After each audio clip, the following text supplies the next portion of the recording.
We will now have a bit of an arrangement.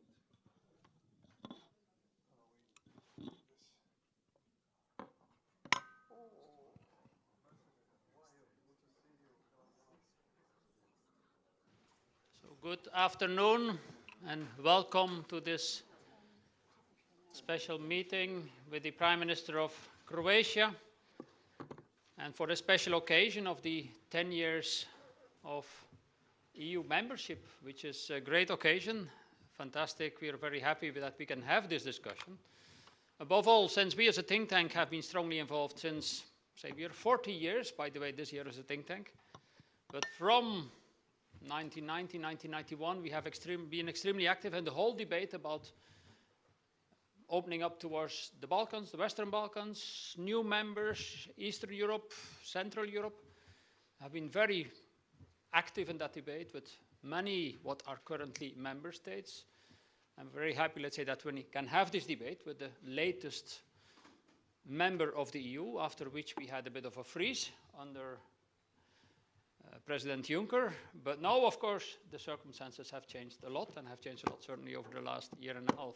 So I think a fantastic occasion that we can debate this with the Prime Minister of Croatia, and that we can hear a bit his views, the views from Croatia on the subject, but also from a region where we're, as Europe, looking to very closely. Ambassador, there's a place over here, you can sit here, yes. Because you're representing also another of these possible new member states.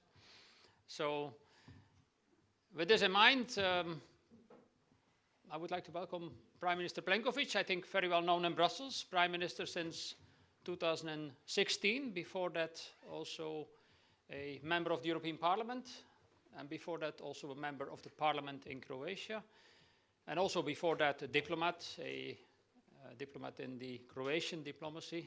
We have been involved, let's say, with Croatia, also when Croatia had the, say, we were discussing issues, let's say, related to your role within the EU with Andrea, but also with Maria, who's on our board, Maria Buric, who was then your cabinet member dealing with first State Secretary for European Affairs, then later Minister for Foreign Affairs, and now today General Secretary in the European Council. So we look forward to hear your views on the subject and also to see how you look at these 10 years and how you look now forward, because and what your contribution as Croatia will be to this very deep debate which we have, let's say, about how to deal with these challenges on the East which we have now in Europe. After that, I will pass on the floor to Tina, who will moderate the discussion with another very well-known person here in Brussels, Gert-Jan Koopman, who we know well, dealing with many different things in Brussels, but today dealing with enlargement, before that with the budget, before that with competition policy, and also in cabinets. So, and that, of course, we will also try to have some questions with you at the end. But we'll have about 1 hour, but I pass the floor to the Prime Minister. Mr. Prime Minister. Thank you very much for this introduction. A great pleasure to be today in Brussels in front of the Center for European Policy Studies and so many distinguished guests, ambassadors, officials of the EU institutions, MEPs, friends, a lot of Croats here that I can see who have contributed greatly to the Croatia's accession to the European Union.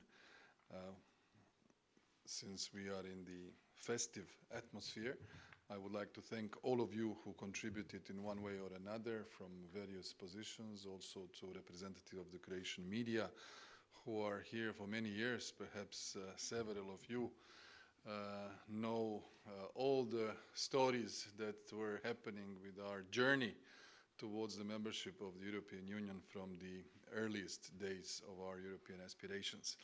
Thank you for the opportunity also to speak later and answer to many questions, I hope, also with the Director General in the DG NEAR, and also thanks to our ambassador for having organized this event together with the leadership of CEPS. I think that it is important from my perspective as someone who has been in office now for 7 years as a Prime Minister and previously 3.5 years as an MEP, 2 years as a national parliamentarian, state secretary in charge of European affairs, diplomat here, diplomat in Paris, and then official in the foreign ministry for many years in the 90s, to give you a perspective of this road to the European Union, which was all but easy. The critical aspect of Croatia's Europe's path was the fact that it was unique, in a sense that after Greece in 1981, we were the second country to enter alone. Once you enter alone and you negotiate alone, because we started negotiations with Turkey, which of course is the best company you can imagine in the enlargement and the accession process here in this city, I think it was a great success given the circumstances. We lost the 90s from an European integration point of view, but we won the state. We won the independence, we won the territorial integrity, we became a subject of international law, we managed to reintegrate between quarter and third of our formerly occupied territories into Croatia's constitutional and legal order. And we managed to have this complicated transition, which was unlike Slovenia's, unlike any other of Central and Eastern European countries, in a way that we were in the position to embark on a more institutionalized relationship with the European Union as of 2000 in terms of formal steps. In the 90s, I always said we were a footnote country in the books about European Union enlargement. We had several things and that was it. We had monitoring observers in the times of war. We had autonomous trade measures. We had ad hoc political dialogue, never benefited from any of the pre-accession assistance as the countries of Central and Eastern Europe have. Never signed a cooperation agreement, even though we started in 1995, but it was all stalled. So everything that was supposed to be happening to us in a normal sequence and order as it happened to others, it didn't happen. So what did we do? What did we do? How did we understood at the time what was necessary for Croatia to catch up? If there was one syntagma I would like you to remember is that we had a catching up policy all along. Catching up with those who started in '89, who were lucky enough to have peaceful transition from planned economy to market economy, no war, huge open arms by the Western Europe towards the countries of Central and Eastern Europe at the time, incredible financial support, incredible immediate presence of businesses, of lawyers, consultants, investors, Western media. They were basically parachuted in an incredibly abrupt and quick manner to Budapest, to Prague, to Warsaw, to Bratislava, a bit less, but these three capitals were overwhelmed by the West very quickly. We didn't have that. We had war correspondence at the time, and we had publicity of instability in the Balkans, and we had the regional approach policy of the European Commission and the European Union at the time, a policy which, from my perspective at the time as a young Croatian diplomat, the regional policy was the biggest enemy. Our task was to destroy it, and we managed. We managed because we felt it was unjust. We felt we were going to be tied up with other states that were far less ready than we were, and we thought that the only way to go faster was to dismantle it and try to explain to our friends within the institutions and in the capitals of the EU that we should change it. And it was not easy, but we did it. We did it in the sense that we joined much earlier and all the others didn't manage so far. So that proves that we were right. Had we kept with the stringent policy of regional approach, we would be still out of the EU membership, and now we are 10 years in and members of Schengen and the Eurozone for 6 months. What were the good things? The good thing is that there was no other reform framework that would have been better designed than the EU membership for the good of our economy, good of our society, and the good of our citizens. The whole accession negotiation process was a framework to reform the country in every possible way. The legal system, the economic system, the building of institutions, strengthening of democracy, fighting corruption, trying to elevate all the aspects of our functioning to a higher gear. And we managed in many, many aspects. Of course, we can, as everybody else, find more room for improvement, but we did that in a, I would say, very substantive manner. There were 2 episodes in the period from 2000 and, let's say, 4 till 2011, which I find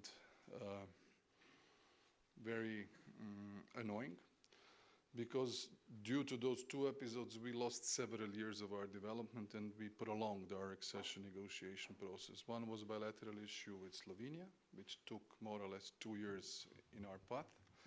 And the other one was the conditionality regarding the cooperation with the ICTY.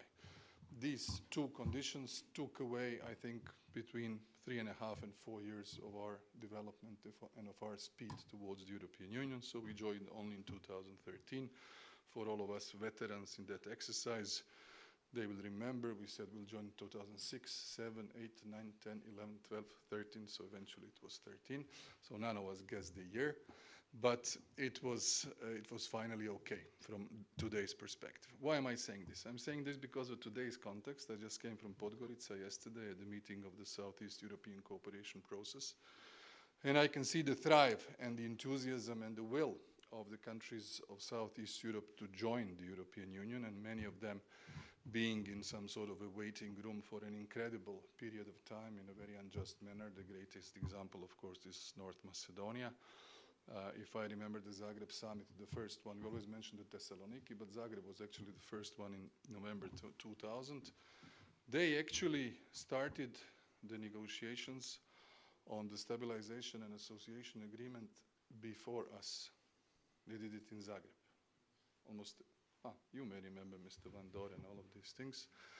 This happened so long ago that they actually waited for 17 years, from a candidate status to still unopened accession negotiations. Very frustrating exercise. On the issue of enlargement and the European Union institutions, one strategic mistake. I think it was a bad decision that there were no summits between 2003, Thessaloniki, and 2018, Sofia. It took us 15 years at the highest level of the European Union to get across the message that we should meet systematically at the highest level, because without the highest level impulse, very difficult that the process will move. Now this has finally been kicked off with Sofia, with Zagreb, unfortunately due to the corona during our presidency in a virtual manner, but then with Brdo in Slovenia, and then of course with Tirana in 2022, when I would say that finally the euphemisms have been buried. It was the death of euphemisms in terms of European perspective of the region. They died only in Tirana in December last year. They were living for a very long time, since Santa Maria da Feira in the late 90s. Incredible, but true. What I think is important is that we convinced the several of us neighboring the countries in Southeast Europe that this is an important part of Europe. It's surrounded by Europe. Illegal migration happens across this area, especially the Eastern Mediterranean, Western Balkans route. We need to invest more and we need to structure the relationship faster. But what was the biggest push? The biggest push was actually Putin's horrible aggression against Ukraine and invasion that I firmly condemn, and I've been doing this for a very long time. And his aggression against Ukraine has completely turned the optics of the old member states in particular, but also within the system of the EU institutions regarding enlargement. If you look at Ukraine, and I know Ambassador here very well for many years, the application for membership, the candidate status, the conditions which are there, the general atmosphere, the bilateral agreements of several of us with Ukraine to support strongly membership was unimaginable a couple of years ago. Unimaginable. It wasn't even fitting in the same department, let alone the language or institutions or contractual relations or candidate status. So this is how one bad thing can trigger a positive dynamic in the institutional relationship with the European Union, also for Moldova and for Georgia. So I think now, when I look in general, we are at a better position regarding enlargement than we were a couple of years ago. But we are still in the position to do a lot of work and change a lot of atmosphere in many of the societies and public opinions in the old member states. But that I will leave for the Q&A because I see I'm in offside for 4 minutes by now. Thank you very much.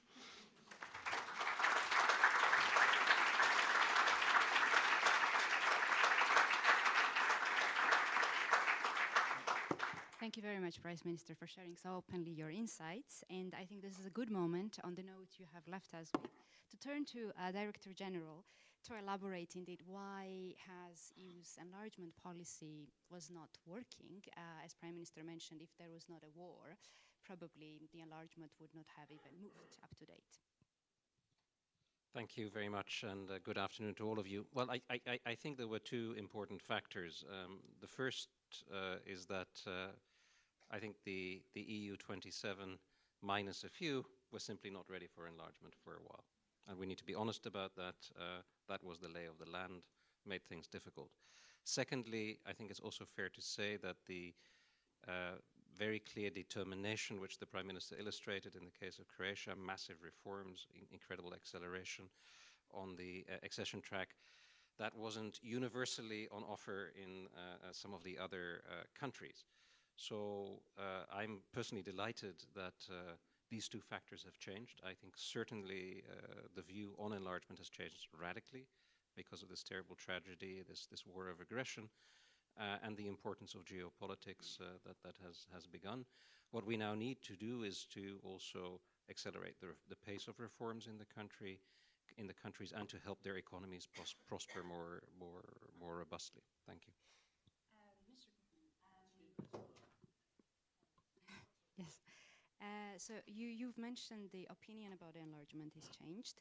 And as also Prime Minister mentioned, there were several years that have been lost due to the bilateral disputes. Do you think anonymity is in the way? This is how we can speed up the process by removing it and by moving to, for instance, to qualified majority voting? Well, I think, to be honest, the history of enlargement is a history of many, many complications that have all been overcome with determination and drive. It's not going to change. I don't want to speculate about whether there is unanimity. There probably isn't unanimity right now. But I think what has changed is a realization that the process is back on track and that it needs to be taken very seriously. And that really changes everything, because ultimately this is a political decision. Not a technical exercise. Indeed. And now turning to the Prime Minister, I mean, on all this windy way, and we are having here ambassadors and representatives of the current candidate countries. Maybe it's a festive state and a 10-year anniversary to mention what is the most tangible effect and impact that Croatia has gained? What are the profits of basically the acceding the European Union? In my strong opinion, the biggest profit is that we have joined the community that is forged by law. Law, not the funds, not the money, but the values and the law. The European Union is a community of very well-established legal systems and standards, a network that unites us so strongly that we saw how complicated it was to dismantle only the UK from it for many, many years. And I think with many regrets eventually also across the channel. This is my first point, together with values. The second point is, of course, the opportunity for development. If I look at the massive use of the European Union funds for our regional development, for infrastructure, for agricultural policy, for transport, for literally any area of policies that we cover, whether it's exclusive, mixed, or national competence, it's irreplaceable. 70% of public investments in Croatia are financed partially or fully by the European Union funds. In July 2020, when we just completed our first ever presidency, which was marked by a very good start until the first week of March, I think, and then we switched to so-called VTC format, which I think was a big unfortunate coincidence, and it somehow prevented us to emancipate what the European Union really means to the Croatian public. We started off very well, but we had an excellent plan for these 6 months. Corona changed that, but the good thing that came out of it was that the European Union jointly had a huge answer to a very big problem. And the huge answer was the EU Next Generation instrument. So when we came back just after our second victory at the parliamentary elections, which was on the 5th of July of 2020, and then 5 days later joining the exchange rate mechanism tool, in the days of just before the formation of my second government, we had a summit where we literally agreed on the new financial framework, 15 billion euros for Croatia, and almost 10 billion euros from the EU Next Generation, which was, after Greece, the biggest amount of funds per capita to a member state. So for this key decade I come back to what I said, the catching up policy in terms of development and catching up with the countries of Central and Eastern Europe, this decade has everything ripe. We have general budget, 7 years plus 3, EU Next Generation, a lot of money from the EU Fund for Solidarity for the reconstruction after earthquakes, and I think we've set up a very good institutional mechanisms, and many of the individual actors in Croatia are now mature enough to use the funds adequately within the envisaged legal framework and useful in terms of development. So I would say that 10.7 billion euros of a surplus between what we have received as a friend of cohesion and a beneficiary country to compare to what we have paid explains enough what are the benefits. This is very informative. Thanks a lot. And let me turn to Director General. Knowing you're an economist, maybe that's a good question to inquire, because there are a lot of doubts and questions whether, in terms of the resources, EU is actually, other than political decision, EU is actually ready for the next enlargement, because indeed enlargement comes with the EU's financial support. Where do we stand now? I mean, is the EU ready to kick off the next wave of the enlargement with Western Balkans and the trio? Well, maybe before answering that question, I would like to make a point that is often overlooked, which is that enlargement is not a zero-sum game, it's a positive-sum game. And that really, from an economic point of view, changes everything.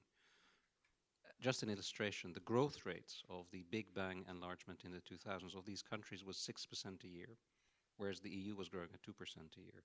Many of these countries are now becoming what we call, in budget terms, net contributors to the budget. Many of these countries have transformed their economies beyond any conceivable expectation. But the reverse is also true. I once calculated that the payments on foreign direct investments in one Central European country to companies located in the old member states were larger than the entire budget contributions from these countries to the EU budget. So, this is what I mean by a positive-sum game. Economies are not just redistributive mechanisms, they're mechanisms that generate unprecedented wealth. And that is what enlargement has done. So I think the reason I'm making this point in reply to your answer is that if you take a purely static perspective on the budget, for example, this is a challenging thing. If you take a dynamic perspective, taking account of the fact that enlargement isn't going to happen tomorrow, but that it's coming now down the street. With this type of growth rates, if we manage to get back to that type of dynamic evolution, I think the budgetary dimension should actually be manageable. Very positive perspective, and you've also mentioned that now the opinion of the member states are changed, of the European Union. They're ready for the enlargement. Although, just having a look where we stand in terms of the Western Balkans, I mean, they were in the waiting mode for around 2 decades. Now we have the trio who have succeeded in unprecedented speed. And so what's the EU stance? Where do we stand now? What should we expect per bloc of the countries? How far and how fast Western Balkans should succeed or should speed up? And what should we expect in October with the trio? Well, I can't speculate on what we will say in the enlargement report in October, but what we have said quite publicly is that in the oral update, which was provided by my commissioner last week, is that the trio is making very significant progress. I mean, it's really impressive, certainly in the case of Ukraine, a country at war, but also in the case of Moldova, to see just how dynamic the reforms are. For the Western Balkans, we need to have the same acceleration in reforms and movement. And to this effect, our president proposed at the end of last month a growth plan for the Western Balkans that's actually meant to accelerate the accession process. We need to be very clear about that. It is based on accelerating integration in the internal market, on condition that also the internal market in the regional market integrates.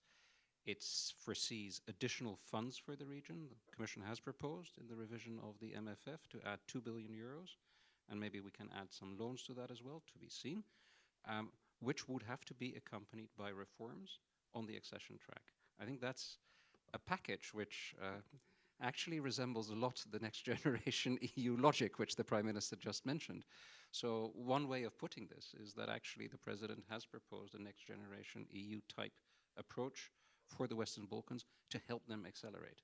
So that shows that we're not just thinking about accession as something that happens in a purely discretionary moment from one day to the next at some point far in the future. No, in fact, what we're saying is this progressive integration in the internal market could happen much more rapidly. Growth could come much more rapidly. The benefits of this process would actually make everything a lot easier, both in the countries concerned in terms of the reforms, but also in the old member states, the existing member states in terms of growth. And turning to the Prime Minister, so we will invest in the growth to fill the gap. And from Croatia's lessons, what else is ultimately very, very important to speed up the process of accession?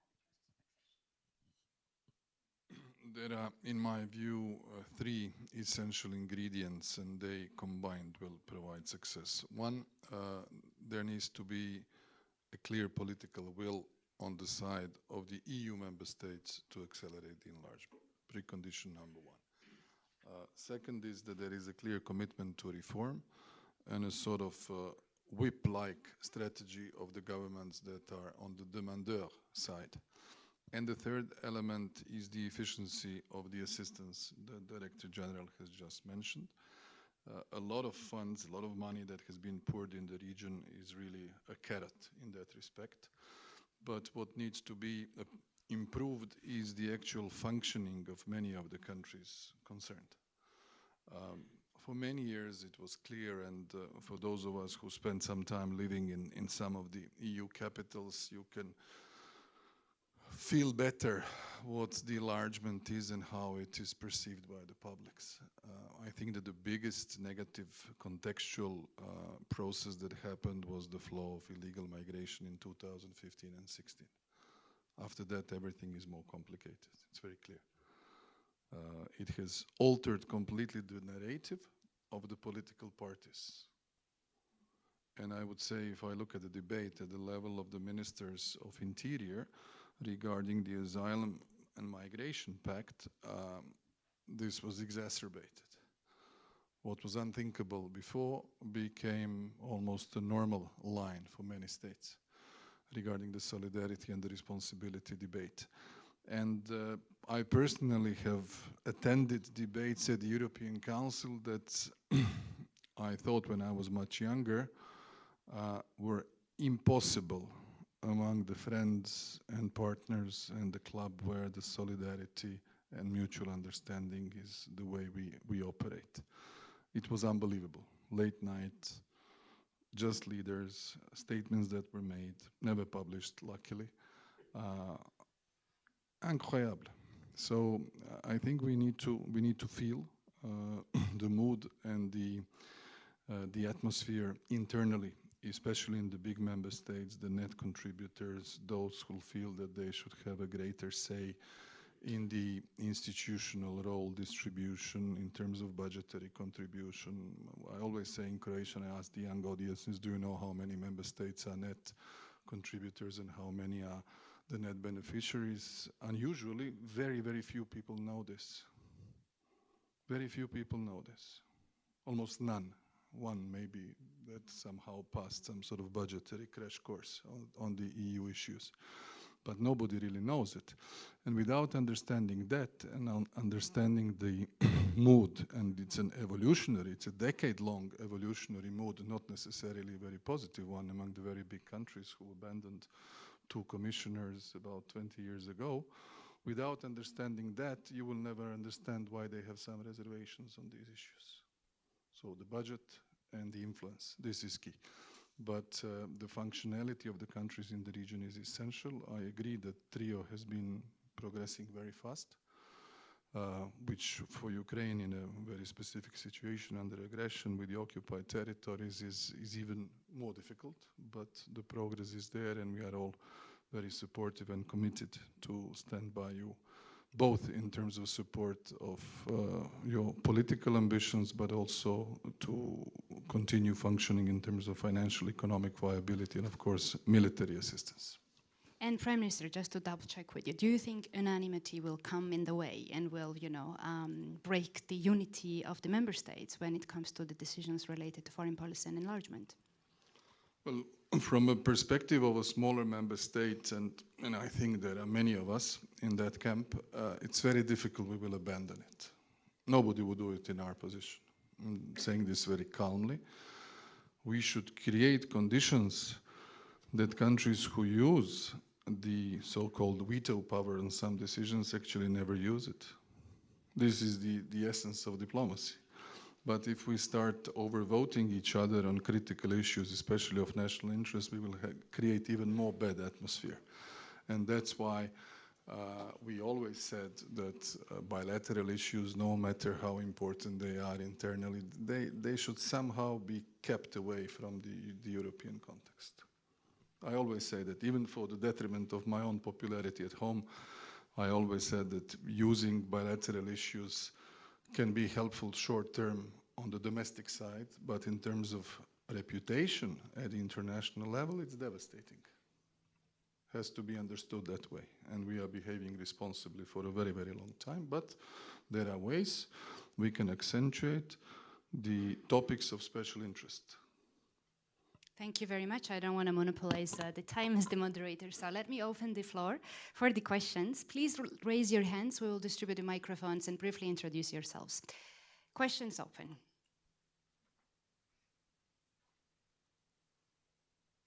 Sure. Ambassador Chenchuk.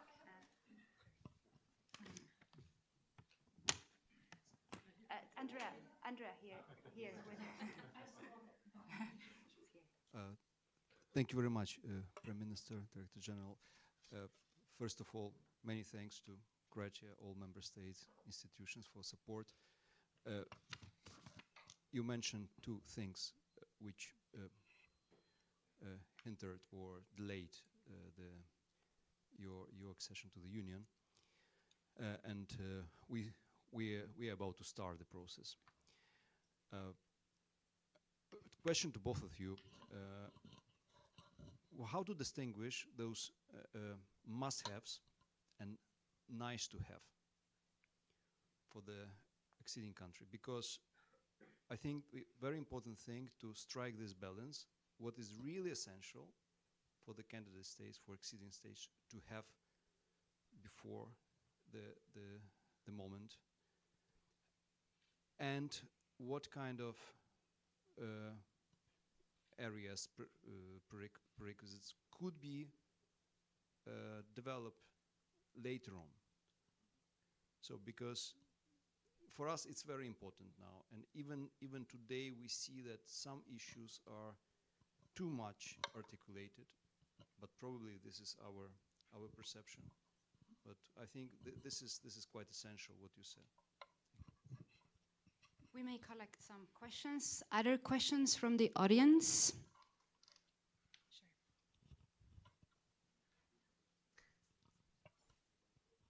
Prime Minister, Dear Andrei, we worked hard together to realize the accession. Congratulations, Thank you. in particular, for having enabled Croatia to join the Schengen zone and the Eurozone. I think it is fabulous what you have done.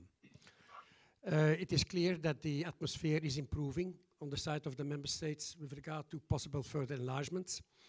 You already said that it's for you not possible to get rid of the rule of unanimity. I understand. I'm not happy with your answer because I think it's very difficult to make the progress which we need to make with the Balkans, Western Balkans, and the others in order to get there where we want them to be. In the meantime, I dare to say that the EU is not ready. You said we need the political will, yes, but we need also reforms. And according to my understanding, the Swedish presidency has now taken the initiative to try to find out from the member states what they are ready to confront in terms of reforms without treaty change. So what are your views? Which reforms within the EU, for instance, the voting system, allocation of budgets, and so on and so forth, what is priority in your point of view? One more question from the audience, if there are. I think we can proceed with responding. Prime Minister, let's start. Ambassador Chentsov, a lot of support to you personally as a friend and also to Ukraine. As you know, what you asked me is what is first and what is later. I think that Ukraine has gone through an incredibly fast process in the last year and a half. I remember the Versailles night, summit in Versailles, how we were fighting, the friends of Ukraine, for a very long time, for a more assertive, concrete language and how difficult it was. When I listened to the member states today, and I remember what they were saying at the time, there's a huge evolution that evolved in a span of a year and 3 months, almost unrecognizable, which is very good. The fact that you've been granted the candidate status 4 months after having filed the application for membership, I think it's the light speed. Nobody has done that so far as I remember. And this is excellent. Of course, it was a specific political statement by all of us to give you support in the dire situation that you found yourself in. What I understand now, a year later, you are coming into a more predictable process. Where you are now is something that we were all who have passed through this process were more familiar with, but still very fast. And that's why I think this report that you just mentioned, which will be formalized in autumn, as far as I understand, because the real debate is supposed to be at the December European Council, is essential how you will address a number of key political conditions which were put. I understand some of them you completed, some of them you made progress, some are still outstanding. The key thing for you is to do sufficient amount of critical political conditionalities as soon as possible, without reservation, without second thoughts, without pretending, so to say. Or at least the perception of pretension should be avoided. And then after that, with the new mechanism of the accession negotiation, which has gone from the 35 chapters into clusterized process, things will be put in place in a way that it's tangible for you and for your public, because one of the big challenges for the European Union is to keep the Ukrainian people behind the process as much as we can. Because if this drags on indefinitely, then you will have a problem. I mean, nobody ever died except Ukrainians for the association agreement. We should always remember that. Nobody. If you ask today Croats, do you know what was the stabilization and association agreements, except people in this room and 3 others, nobody would know. And I'm convinced about it. So I think we should live up to your expectations, and as everybody else, but with a lot of support, and you're a big country, big system, you are an administration that can absorb a lot of complicated tasks. I'm sure you will have a high dynamic of the process, but neither me or anybody else will be able to predict to you the day, the moment when it will happen. That's why I said 6, 7, 8, 9, etc. So, but it will be faster than you have ever thought. On Paul's question, good that you mentioned Schengen and Euro. I think that many people at home believe it was just something that was supposed to happen. as if it was always waiting for us there on the 1st of January, which of course was not the case. It took a lot of hard work. I was personally chairing the Council for the Euro accession, and I have to admit, of all the processes that we passed, and I participated in most of them in the last 25 years, this was the most efficient one that we have ever done. We've done everything as if we were Swiss rather than the Croats. It was all in a minute, in a day, in a week, in a month. And the Commission, the Eurogroup, the ECB, it was a different type of people checking us out this time. The way they reacted to the way that we structured and delivered on this process was really very, very good. Schengen was a bit more complicated because it was contextual. Bulgaria and Romania started in 2011. We embarked seriously on Schengen when I became the Prime Minister, end of 2016, beginning of 2017, and it was sort of overtime in playoffs, given the statement of the Austrian Interior Minister. But I luckily invited Nehammer quickly to come to Zagreb, and we sorted things out. But it was complicated. And I think the biggest success of Croatia's accession process was to avoid the CVMs, the so-called cooperation verification mechanism. I remember those days in 2010 and 11, I was state secretary. And as we had the objective of killing the regional approach in the 90s, our other objective was to get rid of the CVM at the conclusion of our negotiations. Because we felt this mechanism puts you in almost an invalid situation of membership compared to the other member states, because someone can always sort of pinch you more than you would like.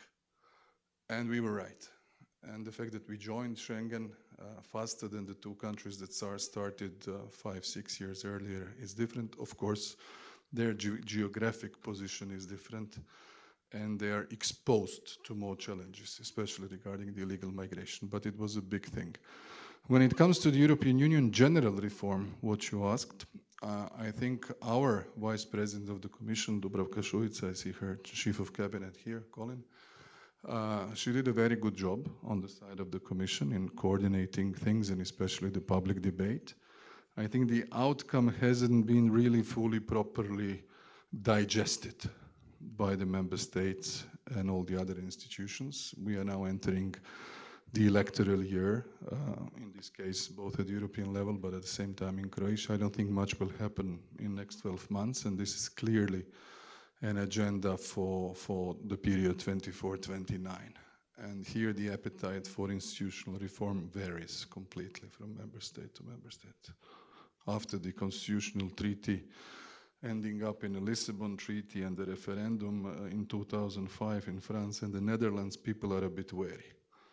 If I hadn't arrived to Paris in February 2005, after having spent 3 years here and then 5 years in Paris, and watched from the first balcony the referendum campaign in France, I personally think I wouldn't know and wouldn't understand Europe good enough as I understand it now. For me, it was the most useful experience, Željana, am I right, to watch from the balcony. After that, I'm a bit more careful. Thanks a lot. Director General, your comments on two questions? Well, maybe just to pick up where the Prime Minister left off, I think, by any historical standard, this is lightning speed, and that's important. And so my message to the colleagues is keep up the lightning speed. And, in essence, what we need to decide for the trio at the end of the year, for two of them, is whether to open negotiations or not. That depends on a number of factors, but one absolutely critical precondition is that the so-called steps or criteria are fulfilled. We're working very hard with them to help them to get there, and if the impressive progress continues, that should not be beyond reach. But that has to be done. Then, if the negotiations were opened, we would be in a different process where, essentially it is about the clusters and appropriating the acquis. And that again comes with many, many reforms. But I would say that basic lesson is that if you can keep up this pace, then that phase can also go faster than it has gone in the past in a number of countries. There is no limit, speed limit as such. It depends really on the efforts made. And it's hard. It's hard work. it's not a negotiation in the classical sense of the word. It's a must-do environment. You need to appropriate the acquis. That's just the way it is. But I think, as the Prime Minister was saying, the acquis is like rewriting the operating system of your economy. It brings massive benefits in many different spheres. So the key issue for me is making sure that the popular support, which is very, very high in the trio countries, that is retained as you go through this phase, because it is hard work. If the popular support is maintained, then you can do a lot.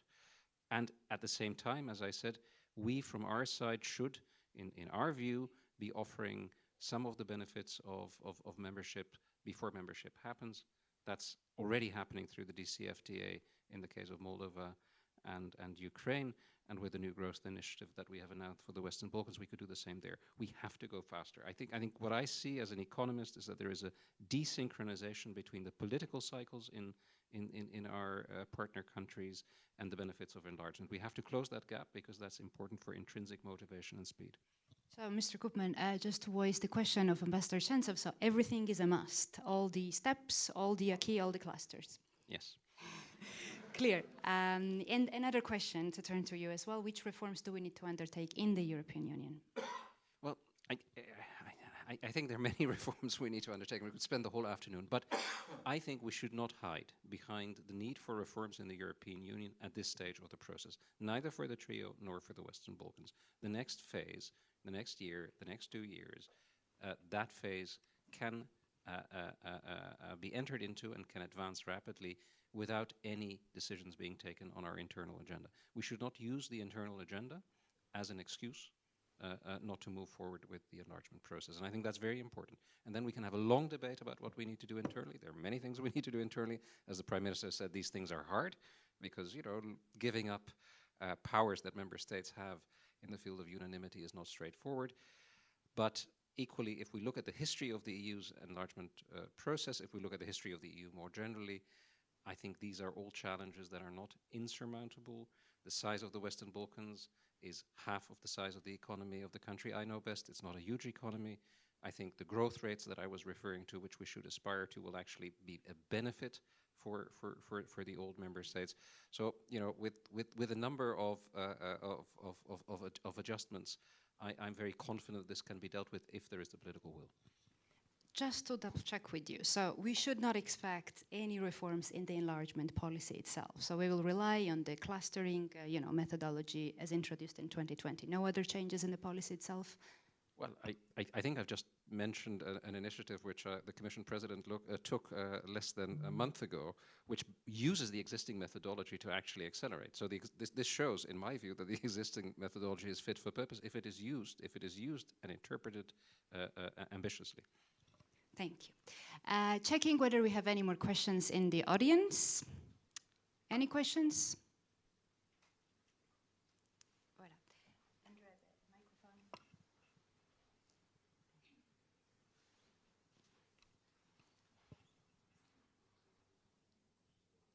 Hello.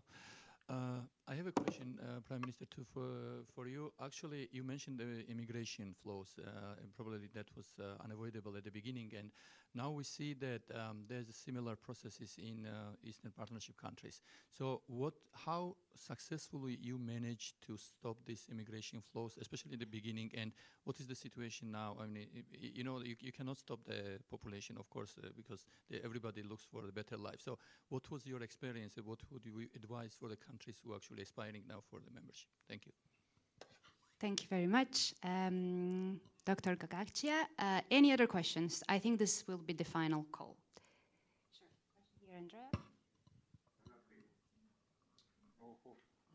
Prime Minister, if I have understood well, you mentioned in your statement that the conditionality on the ICTY cooperation delayed your accession for several years. I didn't quite get if you wanted to say that this was a mistake.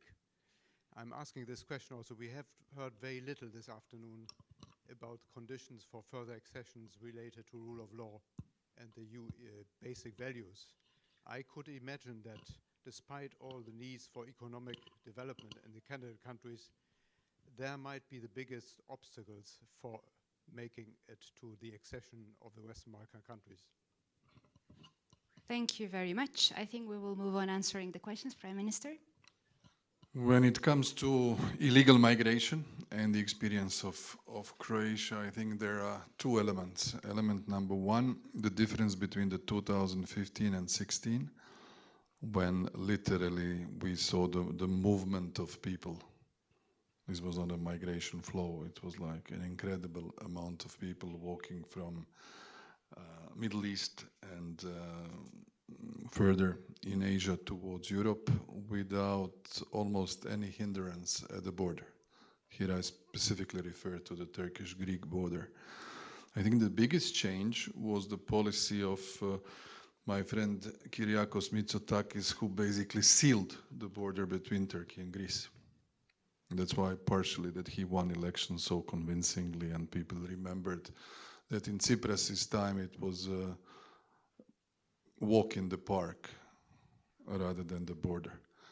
And this is one thing. So this has clearly diminished the flow of illegal migration through a Eastern Mediterranean, Western Balkans route, despite all the problems that we still have, especially when it comes not to the physical border, but to the passage and the smuggling of the migrants through by the sea, which is horrible, and I fully agree that more should be done in order to prevent the tragedies that we see literally happening every few weeks. On our side, we have deployed more than 6,500 policemen at our border, especially with Bosnia and Herzegovina.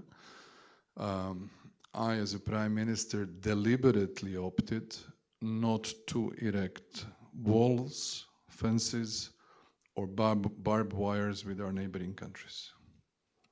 It was our strategic choice. The easiest thing would have been to lift a border and basically create a wall between Croatia and Bosnia and Herzegovina, Montenegro and Serbia. But we don't want to do it.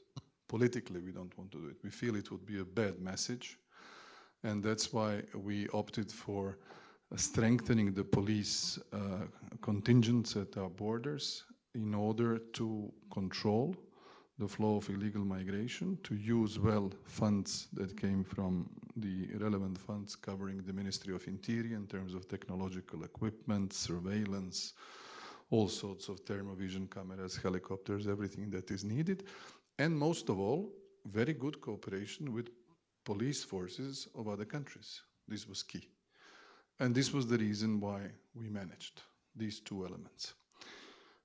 When it comes to the situation in the countries that you mentioned, the flow of legal migration is sometimes spontaneous, but more often orchestrated, dearly paid by those who are seeking for a better life and profiteering by smugglers to the extent which is incredible. And this is where we should, and we are all doing progress to prevent it. When it comes to the ICTY and the years lost, of course I regret them. You will not find a Croat who will say it was fantastic, especially not the Croatian Prime Minister who is here to represent Croatian interests. So we felt that at the time, this conditionality linking between the ICTY cooperation and our own EU path was wrong. And the fact that the Croatian generals who were in question at the time were finally acquitted by the ICTY courts proves that we were right. That we were right. Oh yes, nobody told us sorry. Look, Gotovina, Čermak, and Markac were acquitted. We blocked you for 2 or 3 years. Not even sorry. People changed. Leaders of member states who were the fiercest advocates of this conditionality disappeared in the meantime, and we continued on a technical exercise of opening and closing chapters if it was a series on a television. So this always left among us who remember those days. Younger generation has no idea about it, but those of us who were active, we didn't feel comfortable. It was difficult for us to sell the European idea, given the fact that the entire population feels that you are unjustly blocked and conditioned. That's why I said we need to carefully manage the expectations of the Ukrainian population in terms of length of the process. So we managed, but it wasn't easy. Today, I would say even when I look at the new political parties who didn't exist at the time of accession, when I see their reservation, their anger, their skepticism, their lack of knowledge about Europe and what the European process is, I think many of the roots of their discontent stem from those days when we were blocked. It's very important to be, it's all interlinked. It's maybe difficult for a non-Croat to fully grasp it, but we feel it. And I see by nodding of several of colleagues here, and we didn't sort of work before this debate on this issue together. Thank you. Thank you. Thank you personally, Mr. Priebe, for helping us. Huh? You were just as Mr. Van Doren one of the Croatian team, so we appreciate what you did, but this particular issue, it was not your issue, it was a general issue, was something that we always felt was unjust. And it's highly unlikely that we will change our opinion. Director General, would you like to comment? I'll just say a word about the fundamentals or the rule of law that came up, and it's an important point. Actually, if you look at the so-called new enlargement methodology, it puts this as the centerpiece, as the opening element for everything that follows, and we cannot actually advance if these things are not addressed. So let there be no misunderstanding. You know, the choice of membership is a choice that sovereign countries make voluntarily, but it has to be a genuine choice also for our values and for everything that comes with it, which is so fundamental for the European Union and the European idea. So these things are essential, and countries that want to become a member need to fully appropriate this, not just on paper, but also in reality. Thank you very much, and I'm afraid Prime Minister has a very booked agenda. We should wrap up, but I'm glad to hear that. But maybe it will be good to wrap up, Prime Minister, on this 10th anniversary of Croatia's membership. What would be your main message that we want to remember today? Yes.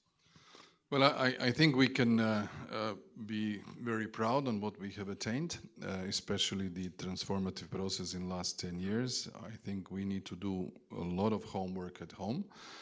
I come from the HDZ, which is a political party who is a member of the European People's Party, so the biggest political family. And for us, Europe has become sort of a reflex. My analysis of Croatian political scene today is that there are many, many actors at our political scene who completely lack identification with what we have done in the last 30 years in terms of European path. And this I see as a problematic aspect. I, for instance, started to organize debates in the European Parliament after every European Council to increase the awareness of those political parties that I sensed 7 years ago didn't really go through the same type of process that many of the people in this room have gone through. And when you debate with them, we live in parallel worlds. So I think one of our tasks now, after 10 years of membership, we are getting a bit more mature, is to bring along to this idea of European project and our role in the future of the construction of Europe to a wider group of, if not like-minded, but at least similar-oriented political parties. Because this trend that has a horizontal, I would say, European dimension, it's not only our own specificity, can be problematic for the functioning and managing of European Union institutions. You see, the European Parliament of today is more fragmented than a couple of versions earlier. And if you're too fragmented, then it's very difficult to find a line in which the whole project should go. So democracy, yes. Too much fragmentation, I don't find it as a very good recipe for a good functioning of European Union as a whole, and the same goes for the national level. So very pleased, positive, proud that we are with 2 feet into the deeper integration with Schengen and Euro, and a lot of space to improve the quality of life of our citizens, whether it's jointly fighting the crisis or being sure that potential financial global crisis may hit us stronger than it should. And I think now that once we have joined not only the Eurozone, but the European Stability Mechanism, we are far more protected than we would have been on our own. Thank you very much. And checking with Director General, the main message we should remember today from the European Union. Well, I think I can be very brief. Croatia's accession should be seen as a source of inspiration for all those countries negotiating at the moment, candidate countries. I think it's a vivid illustration of the success of enlargement if a country is really determined to undertake the reforms.